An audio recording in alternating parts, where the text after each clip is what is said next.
اعوذ باللہ من الشیطان الرجیم بسم اللہ الرحمن الرحیم۔ عزیز طلبہ و طالبات السلام علیکم۔ آج ہمارا اس 56 کوڈ کا آج تیسرا لیکچر ہے۔ یہ سبجیکٹ افسانوی ادب کا ہے، جس میں ہم پہلے 2 ابواب پڑھ چکے ہیں۔ پہلے ہم نے اردو میں داستان نگاری پڑھا تھا، اور اس کے بعد دوسرے لیکچر میں داستان باغ و بہار اور داستان فسانہ عجائب کا مطالعہ یہ ہم نے پڑھا ہے۔ اب آج اس کا تیسرا یونٹ جو ہم پڑھنے جا رہے ہیں، اس کا نام ہے اردو ناول کا آغاز و ارتقاء۔ یہ علامہ اقبال اوپن یونیورسٹی کے کوڈ 5603 کا سبجیکٹ ہے۔ سب سے پہلے ہم تعارف کریں گے اس چیپٹر کا کہ اس چیپٹر میں ہم کیا پڑھنے جا رہے ہیں۔ ناول کی صنف جو ہے وہ انگریزی ادب سے اردو میں آتی ہے، اور انگریزی ادب کی طرح اردو میں بھی ناول میں داستان کے دور سے گریز کرتے ہوئے ایک ضابطہ، ایک ترتیب کے ساتھ قصے کی مختلف جہات یعنی آغاز، جواز، کشمکش، نقطہ عروج، گریز اور منطقی انجام کی صورت میں رنگ جمایا۔ اس تیسرے یونٹ میں ہم اردو ادب میں ناول کی ابتدا، ناول کے ابتدائی نمونوں کا تجزیہ اور مختلف ادوار میں اردو ناول کی ترقی کا مطالعہ کریں گے۔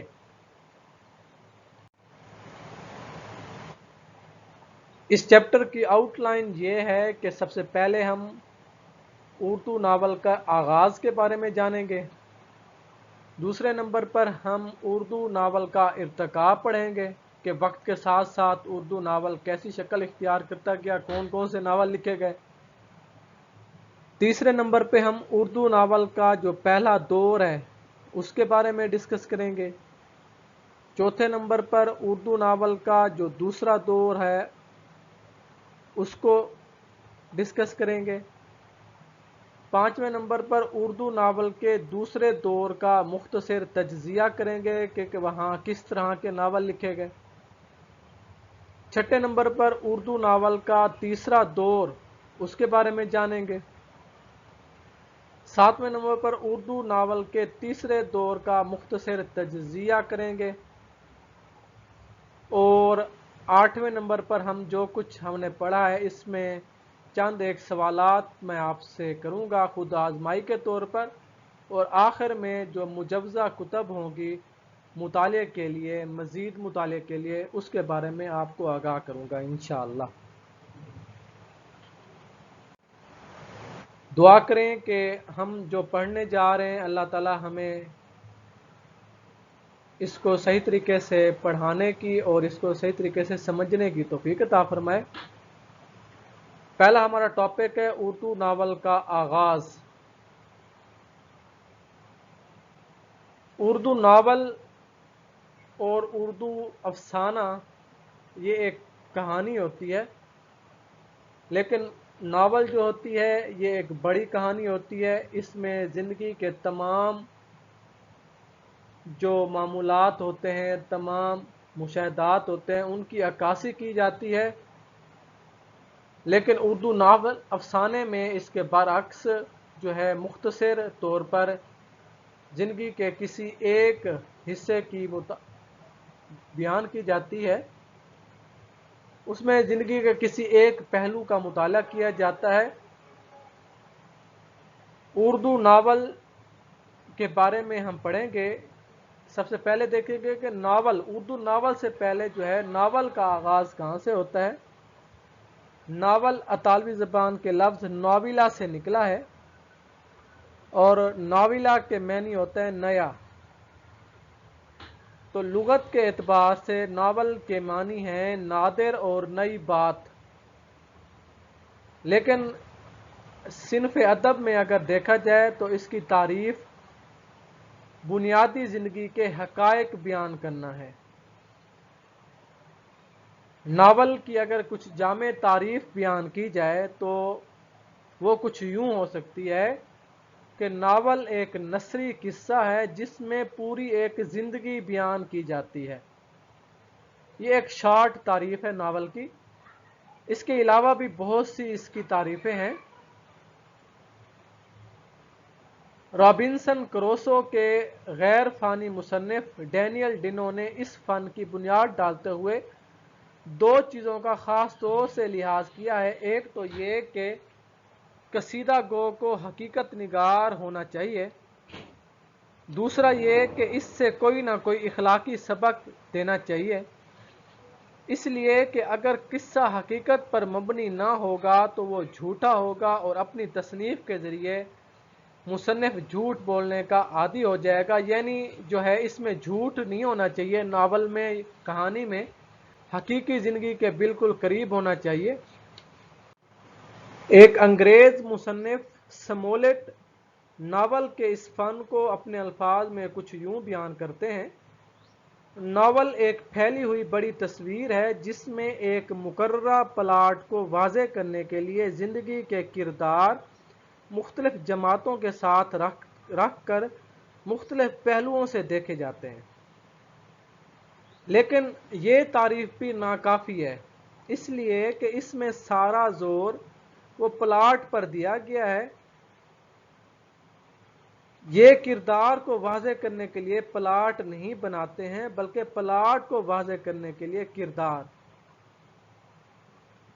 چنانچہ انگلستان کی ایک اور ادیبہ ہیں کلارا ایوس، انہوں نے اس فن کی کچھ تعریف یوں بیان کی ہے: ناول اس زمانے کی زندگی اور معاشرے کی سچی تصویر ہے جس زمانے میں وہ لکھا جائے۔ یہ انہوں نے اس کی تعریف بیان کی ہے۔ اب ایک اور مصنف ہیں وہ پروفیسر بیکر، انہوں نے ناول کے لیے 4 شرطیں بتائی ہیں۔ وہ 4 شرائط کون کون سی ہیں؟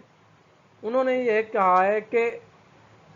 ناول میں قصہ ہو یعنی کہانی ہو، دوسرا نمبر پر وہ نثر میں ہو،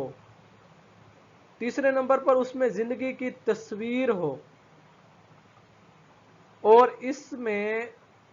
ان تمام چیزوں میں روابط اور یک رنجی ہونی چاہیے۔ یہ انہوں نے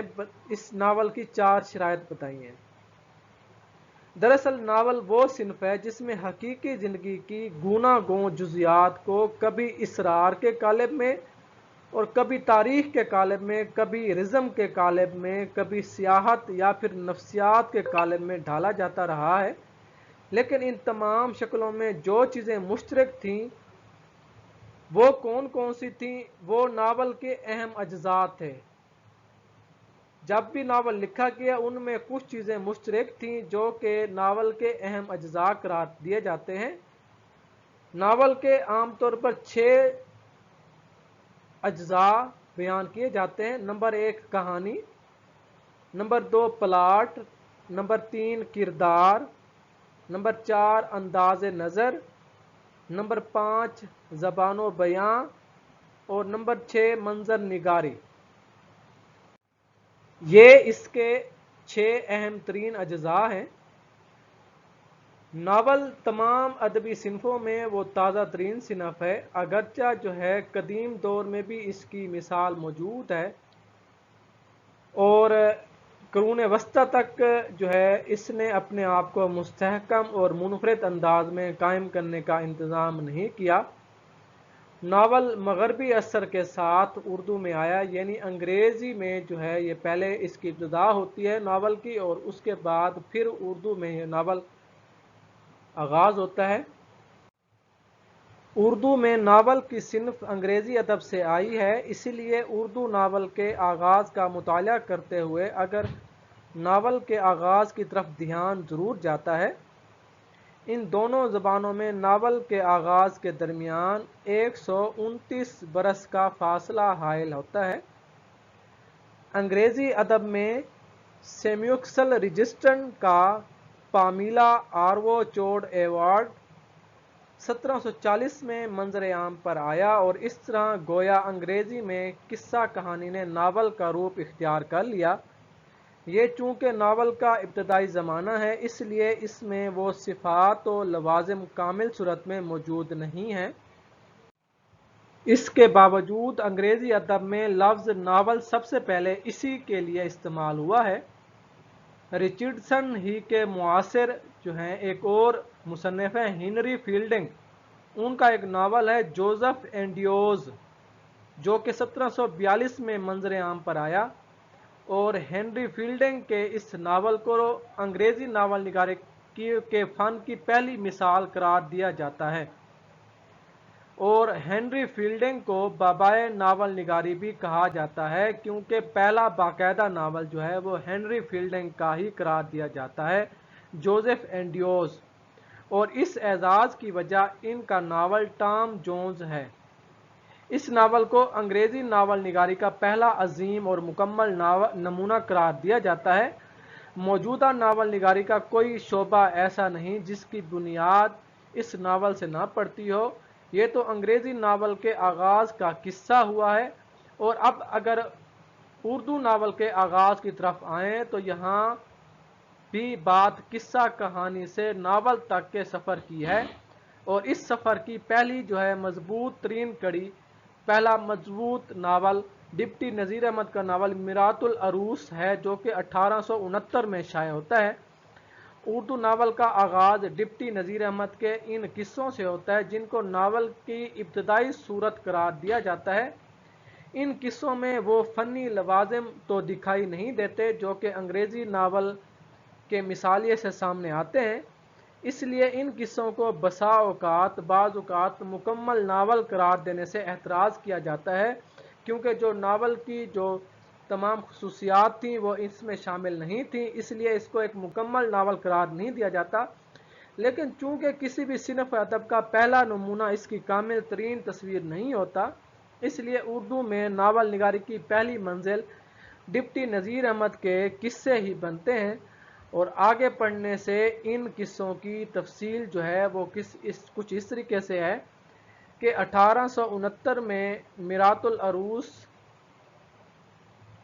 میں جو ہے یہ ناول ہوتا ہے، اور اس کے بعد دوسرا جو ناول ہے وہ میرات العروس کا ہی دوسرا حصہ ہے، وہ ہے بنات الناش، اور یہ 1872 میں شائع ہوتا ہے۔ اسی طریقے سے ایک اور ناول ہے توبۃ النصوح، توبۃ النصوح، یہ 1877 میں ہوتا ہے، اور تیسرا ناول ہے فسانہ مبتلا، یہ 1887 میں شائع ہوتا ہے، اور پانچواں ناول ہے ابن الوقت، یہ 1888 میں شائع ہوتا ہے۔ گویا جو ہے ان سب کو دیکھا جائے تو میرات العروس جو 1869 میں لکھا گیا تھا وہ اردو زبان کا وہ پہلا قصہ قرار پاتا ہے جس پر ناول ہونے کا تاثر لیا گیا، یوں کہیے کہ جس سے ناول نگاری کے مطالعے کا آغاز کیا جاتا ہے۔ میرات العروس وہ تمام شرائط پوری نہیں کرتا جن کا تقاضا جدید ناول سے کیا جاتا ہے، اور یہ وہی شرائط ہیں جو انگریزی ناول نے پیش کی اور جو معیار بنی، لیکن یاد رکھنے کی بات یہ ہے کہ ڈپٹی نذیر احمد کے یہی قصے اردو میں ناول نگاری کے آغاز کا باعث بنتے ہیں، اور خود ڈپٹی نذیر احمد کے ہاں بھی میرات العروس 1869 سے لے کر فسانہ مبتلا 1885 تک ارتقاء کی ایک واضح صورت نظر آتی ہے، اور یوں ہم دیکھتے ہیں کہ فسانہ مبتلا میں وہ تمام صفات موجود ہیں جو ناول کی ساخت کا بنیادی جزو بنتی ہیں، یعنی ان کے جو پہلے ناول 1869 اور ان کے بعد ان کا جو ایک اور ناول فسانہ مبتلا جو 1885 میں شائع ہوتا ہے، اس میں ایک واضح فرق ہے، اس میں وہ ناول کی تمام خصوصیات دکھائی دیتی ہیں۔ یہ اردو ناول کا آغاز ہے۔ اب ہمارا اگلا ٹاپک ہے اردو ناول کا ارتقاء۔ یہ آغاز سے لے کر اس میں ہم جو ہے 1936 تک اس میں کیا تبدیلی آتی ہے، کون کون سے ناول لکھے جاتے ہیں، اس کے بارے میں ہم ڈسکس کریں گے۔ ڈپٹی نذیر احمد کے ناول میرات العروس جو کہ 1869 میں شائع ہوتا ہے، اس کے بعد جو دوسرا ناول نگار ہے وہ ہے رتن ناتھ سرشار، انہوں نے یوں تو کئی اور بھی ناول لکھے، لیکن ان کا ایک ناول فسانہ آزاد ان کی شہرت اور پہچان کا باعث بنتا ہے۔ فسانہ آزاد ناول جو ہے یہ 1880 سے یکجا ایک ہی صورت میں سامنے آتا ہے، اکٹھی شکل میں۔ اس سے پہلے 1878 کے شروع میں اور 1879 کے آخر تک جو ہے ایک اخبار ہے اودھ اخبار، اس میں اس کی مختلف اقساط شامل ہوئی ہیں، یعنی قسط وار یہ ناول اس میں شائع ہوتا رہا ہے، لیکن یکجا یا اکٹھی صورت میں یہ 1880 میں ہمارے سامنے آتا ہے۔ فسانہ آزاد کی طوالت نگاری اس کو ناول کی بجائے داستان کی صنف سے جوڑتی ہے۔ اس کے پلاٹ میں ربط مفقود ہے، تاہم سب سے بڑی خوبیاں جن کی وجہ سے ناول کا گمان ہوتا ہے وہ یہ کہ اس میں کردار نگاری بھی بہت اچھی ہے اور اس میں مکالمہ نگاری بھی بہت اچھی ہے۔ یہ اردو ناول کی دو اہم خصوصیات ہیں، کردار نگاری اور مکالمہ نگاری، اور یہ فسانہ آزاد میں ہی ہمیں ملتی ہیں۔ اور رتن ناتھ سرشار کا جو دوسرا ناول تھا سید کوہسار، یہ ناول کی صنف سے جو ہے وہ زیادہ قریب معلوم ہوتا ہے۔ رتن ناتھ سرشار پہلے ناول نگار ہیں جنہوں نے اردو ناول نگاری میں مضبوط کردار نگاری اور بے مثل مکالمہ نگاری کا اضافہ کیا۔ رتن ناتھ سرشار کمال کے مرقع نگار بھی ہیں۔ رتن ناتھ سرشار کے ساتھ ساتھ عبدالحلیم شرن نے بھی ناول لکھنے شروع کیے۔ انہوں نے اردو میں تاریخی ناول نگاری کا آغاز کیا اور ایک واضح نصب العین کو سامنے رکھا۔ رتن ناتھ سرشار کے بعد جو ہے وہ عبدالحلیم شرر ایک اہم افسانہ نگار کے طور پر ہمارے سامنے آتے ہیں۔ رتن ناتھ جو سرشار ہیں انہوں نے انگریزی ناول نگار والٹر سکاٹ کے ناولوں سے جو ہے اثر قبول کر کے تاریخی ناول نگاری کا آغاز کیا تھا، اور والٹر سکاٹ کا اصل میدان بھی تاریخی ناول نگاری تھا۔ ناول کی بہت سی قسمیں ہوتی ہیں، کوئی نفسیاتی ناول ہوتے ہیں، کوئی تاریخی ناول ہوتے ہیں، اور اس میدان میں انہیں بہت خاص امتیاز حاصل ہے۔ ہم دیکھتے ہیں کہ رتن ناتھ سرشار نے بھی اردو میں تاریخی ناول نگاری میں خاص مقام حاصل کیا، اور ان کا ایک بہترین تاریخی ناول جو ہے سب سے بہترین وہ ہے فردوس بریں۔ اس ناول کی خصوصیت یہ ہے کہ اس ناول کا پلاٹ انتہائی مربوط متناسب ہے، مگر اس میں ذرا کردار نگاری تھوڑی سی کمزور ہے، اور نام اور ماحول عربی ہے لیکن مزاج اور معاشرت اس میں لکھنؤی کی ہے۔ اور رتن ناتھ سرشار جو ہیں یہ حقیقت نگاری کی جگہ تخیل سے کام لیتے ہیں۔ ان کے بعد ایک اور ناول نگار راشد الخیری کا نام انتہائی اہم ہے۔ راشد الخیری کو دراصل ڈپٹی نذیر احمد کی روایت کی توسیع یعنی بڑھاوت خیال کرنا چاہیے۔ معاشرے میں خواتین کو ان کے جائز مقام دلوانے کا مقصد ان کی ناول نگاری کا جو ہے وہ مرکزی نقطہ ہے۔ ان کے جو ناول ہیں کچھ اہم وہ کون کون سے ہیں؟ ایک ہے حیات سالیہ، دوسرا ہے بنت الوقت، تیسرا مناظر السائرہ، چوتھا صبح زندگی، پانچواں شام زندگی، چھٹا سراب اور مضطراب جو ہیں ان کے اہم جو ہیں وہ ناول ہیں۔ اردو ناول نگاری کی تاریخ کا اگلا اہم ترین جو نام ہے راشد الخیری کے بعد اہم ترین نام وہ ہے مرزا ہادی رسوا کا۔ یہ وہ نام ہے جس نے ایک اہم مشہور ناول امراؤ جان ادا لکھ کر اردو ناول کو ایک ہی جست میں مغربی ناول کے مقابل لا کھڑا کیا، اور امراؤ جان ادا اگرچہ ایک زوال پذیر معاشرے کی کہانی ہے، لیکن امراؤ جان ادا جیسے زندہ کردار نے اس کا انداز ہی بدل دیا ہے۔ اس ناول میں کوئی بھی اس کی فنی خصوصیت ہو، واقعات ہوں، کردار ہو، اس کا ماحول ہو، اس کا زبان و بیان ہو، اور پلاٹ کی فنی ترتیب کی وجہ سے اس کے تمام یہ خصوصیات کی وجہ سے یہ اردو کا پہلا مکمل ناول کہلاتا ہے۔ اس کے بعد اردو ناول کی ثروت خیزی میں جو ہے وہ اضافہ ہوتا چلا، اور آغاز سے لے کر 1968 سے لے کر 1936 تک دیگر اہم جو ناول نگار ہیں وہ کچھ یوں ہیں، جیسے کہ مرزا ہادی رسوا ہیں، یہ آپ کی کتاب میں بھی تفصیل سے موجود ہیں ان کے ناول، اور اس کے علاوہ جو ہے مرزا ہادی رسوا کے بعد پریم چند ہیں، اور پنڈت کشن پرشاد کول ہیں، اور اسی طریقے سے علی عباس حسینی، اس کے بعد مرزا محمد سعید، اس کے بعد قاضی محمد سرفراز حسین اعظمی، پھر نیاز فتح پوری، اور اس کے بعد محمد مہدی تسکین، اور اس کے بعد مرزا عظیم بیگ چوتائی، اور اس کے بعد شوکت تھانوی، پھر ظفر عمر اور ایم اسلم جو ہیں یہ اہم ناول نگار ہیں، اور ان کے ناولوں کے نام بھی جو ہے ان کے نام کے ساتھ آپ کی کتاب میں موجود ہیں، یہ آپ جو ہے خود سے ان کو دیکھ لیجئے گا۔ اب ہمارا اگلا پوائنٹ ہے اردو ناول کے پہلے دور کا جو ہے وہ مختصر تجزیہ کرتے ہیں کہ اس میں جو جو ناول لکھے گئے وہ کس قسم کے ناول لکھے گئے، ان کے موضوعات کیا تھے۔ تو اگر ہم جو ہے تفصیل سے اس کے بارے میں جاننا چاہیں تو اردو ناول کے جو ہے پہلے دور کا جو ہے مختصر تجزیہ کچھ اس طریقے سے ہے کہ اردو ناول نے داستان کی رومانویت اور رسم پرستی سے نکل کر زندگی کے نظم اور اس کی حقیقتوں کو موضوع بنایا، اور اردو ناول کے اس دور اول میں زیادہ تر رومانوی ناول لکھے گئے تھے، جن کی جو ہے چند مثالیں بھی موجود ہیں، اور اس کے علاوہ کچھ نفسیاتی ناولوں کی طرف بھی توجہ ہمیں ملتی ہے۔ اس رومانوی ناولوں کے دور میں دو قسم کے ناول ملتے ہیں،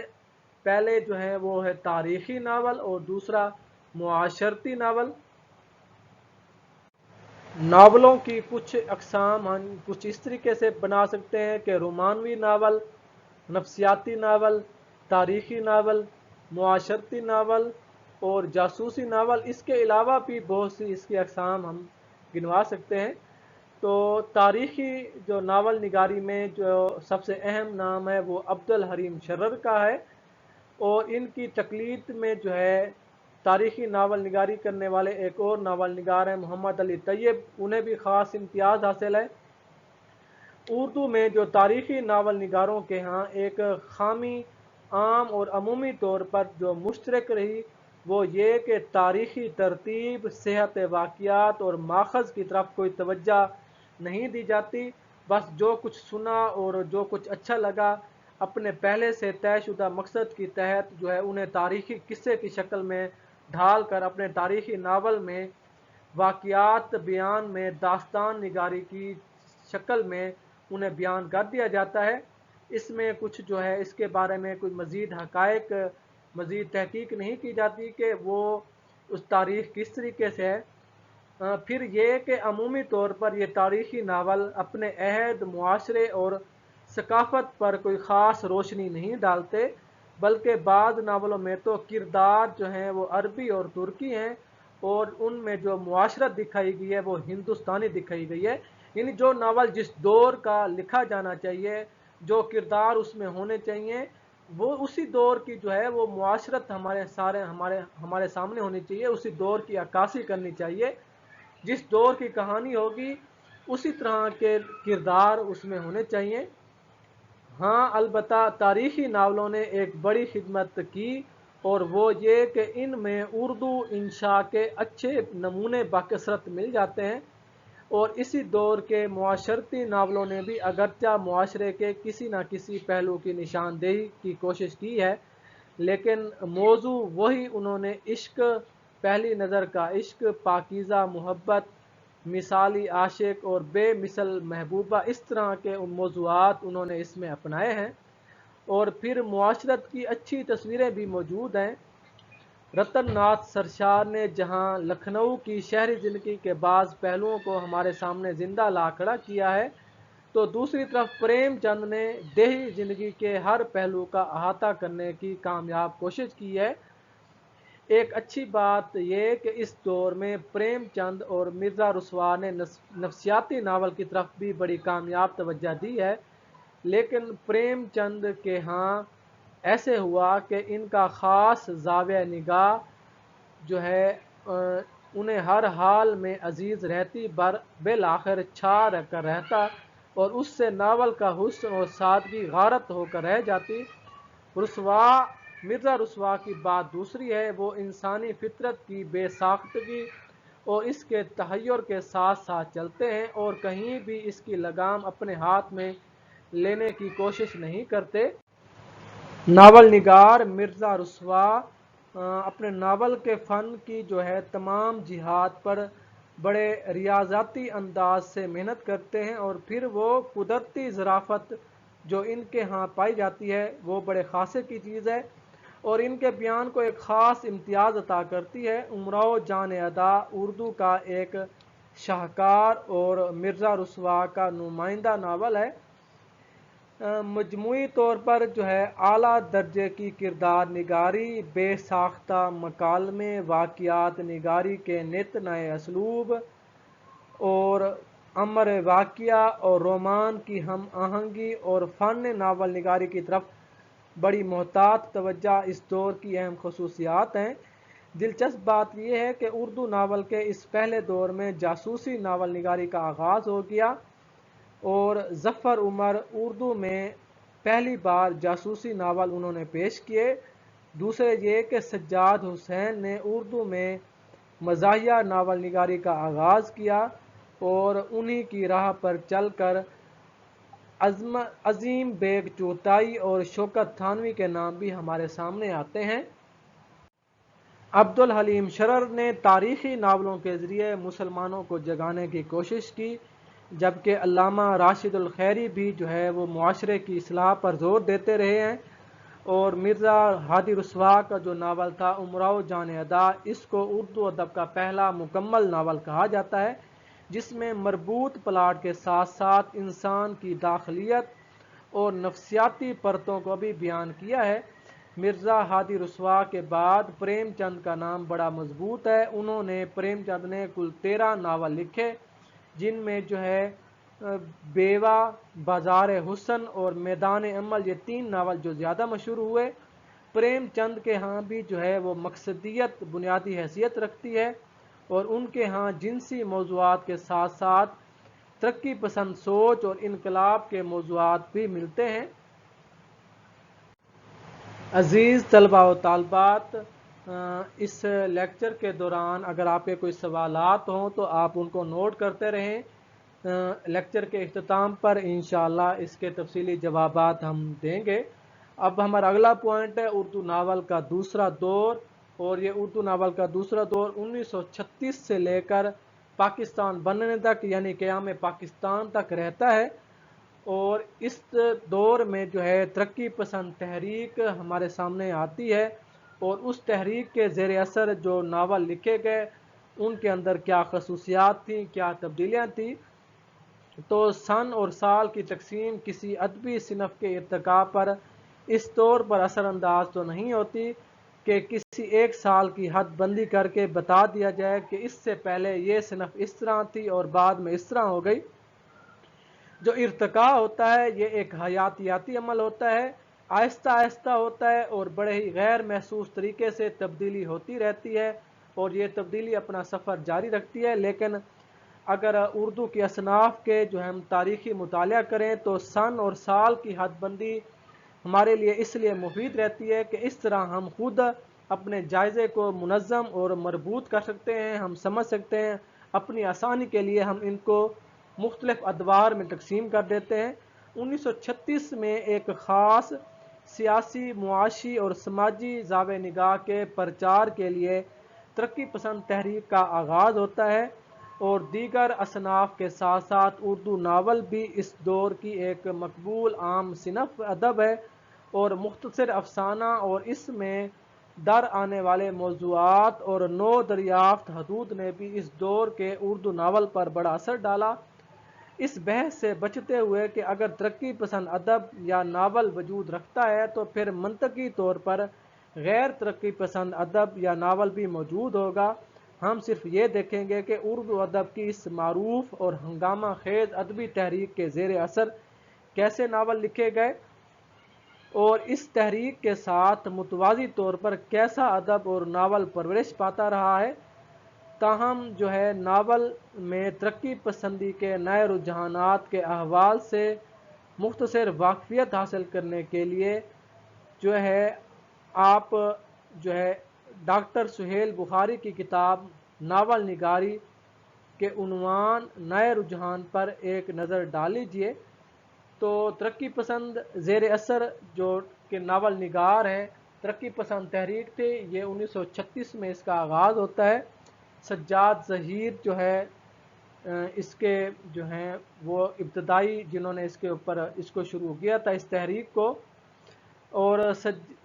ان کے جو ہے سجاد ظہیر کا ہی ایک ناول تھا لندن کی ایک رات، جو کہ اس تحریک کے زیر اثر لکھا گیا تھا۔ اس کے علاوہ قاضی عبدالغفار کا ناول لیلا کے خطوط اور روز نامچہ یا مجنوں کی ڈائری، اور اس کے علاوہ ایک اور ناول نگار ہیں نجم الدین شکیب، عصمت چغتائی، اسی طریقے سے ناول نگار کرشن چندر، عزیز احمد، ضیاء سرحدی، اوپندر ناتھ اشک، عابد علی عابد، کیسی رام پوری، رشید اختر ندوی، خواجہ محمد شفیع دہلوی، اے آر خاتون، سالیہ عابد حسین، عادل رشید اور رئیس احمد جعفری جو ہیں، یہ انہوں نے اس تحریک کے زیر اثر مختلف ناول لکھے۔ اس ناولوں کی تفصیل آپ کے جو ہے اس چیپٹر میں جو ہے وہ تفصیل سے بیان کی گئی ہے، آپ اس کو نوٹ کر لیجئے۔ عزیز طلبہ و طالبات، ہم نے جو ہے اردو ناول کے دوسرا دور جو ہے وہ 1936 سے لے کر قیام پاکستان تک اس کے بارے میں جانا کہ اس میں کون کون سے ناول لکھے گئے۔ اب ہم ان ناولوں کا اس دور کا جو ہے وہ مختصر تجزیہ کریں گے، جانیں گے کہ کس طرح کے ناول اس دور میں لکھے گئے۔ ترقی پسند تحریک چونکہ ایک واضح اشتراکی رجحان رکھتی تھی، اس لیے اس تحریک کے جو زیر اثر جو ادب تخلیق ہوا، اس میں اشتراکیت ہی سے متاثر سیاسی اور معاشی اور اس طرح سماجی رجحانات کو ادب میں شعوری طور پر سمونے کی کوشش کی گئی، اور دیگر اصناف کے ساتھ ساتھ ناول میں بھی یہ موضوعات آئے۔ اس سے ناول کو ایک طرح سے فائدہ بھی ہوا۔ ہر نیا تجربہ، نئی سوچ، عمل اور نصب العین میں اضافے ہی اس کا باعث بنتا ہے۔ ناول چونکہ ایک بڑی منظم، مربوط، مرتب اور زندگی کو ایک بڑی وحدت کی صورت میں پیش کرنے والی صنف ادب ہے، اس لیے اس دور کے ناول نے جب سرمایہ داری کی ممانعت، اس کے بعد استحصال کی مذمت اور دکھوں کے مارے عام لوگوں کے مسائل و مصائب سے ناطہ جوڑا تو اس کا رنگ بھی بدل گیا۔ اس دور میں جو ہے تمام جو ناول افسانے جو ادب تخلیق ہوا وہ حقیقی زندگی کے بالکل قریب تر تھا۔ حقیقی زندگی کے مسائل بیان کیے جائے، غربت کو بیان کیا گیا، عام لوگوں کے مسائل کو سامنے لایا گیا۔ اگرچہ ترقی یافتہ ناول نے کبھی پردے کے پیچھے اور کبھی پردے کے سامنے اشتراکیت کا پرچار کیا، لیکن پھر بھی اس دور کے ناول نے یہ چیز اچھی طرح باور کرا دی کہ زمانے میں محبت کے علاوہ بھی کئی غم ہیں، یعنی وہ صرف اور صرف محبت موضوع نہیں ہے اس کہانیوں کا، بلکہ اور بھی زندگی کے موضوع ہیں، اور عام آدمی کی زندگی انہی غموں سے عبارت ہوتی ہے۔ حسن و عشق کی تحیر خیز رومانی فضا جو آرزو کی دھند میں لپٹی رہتی ہے، زندگی میں آنے والا ایک لمحہ تو ہو سکتی ہے لیکن ایک مکمل یا کل زندگی نہیں ہو سکتی۔ واقعہ تو یہ ہے کہ زندگی میں کامیاب ترین آدمی بھی اگر اپنی روداد حیات ترتیب سے رقم کر کے خود پڑھنا شروع کرے تو وہ بھی بڑا ہی مایوس اور حد درجہ اداس ہوگا کہ یہی زندگی کا اصل رنگ اور حاصل ہے، اس سے آنکھ چرانا اور جان چھڑانا ممکن نہیں۔ عام لوگ، عام دکھ، ظلم، حق تلفی، معاشی جبر، زمین پر رینگتی ہوئی بے نوا مخلوق، اور یہ سارے تذکرے تو ملتے ہیں، لیکن حیرت کی بات یہ ہے کہ ہمارے ترقی پسند ناولوں میں جو معاشرت پیش کی جاتی ہے وہ طبقہ بالا، طبقہ متوسط اور تعلیم یافتہ لوگوں کی معاشرت ہے، جو ان تمام معاملات و مسائل پر فکر و تدبر کرتے دکھائی دیتے ہیں، جبکہ جو نچلے، متوسط اور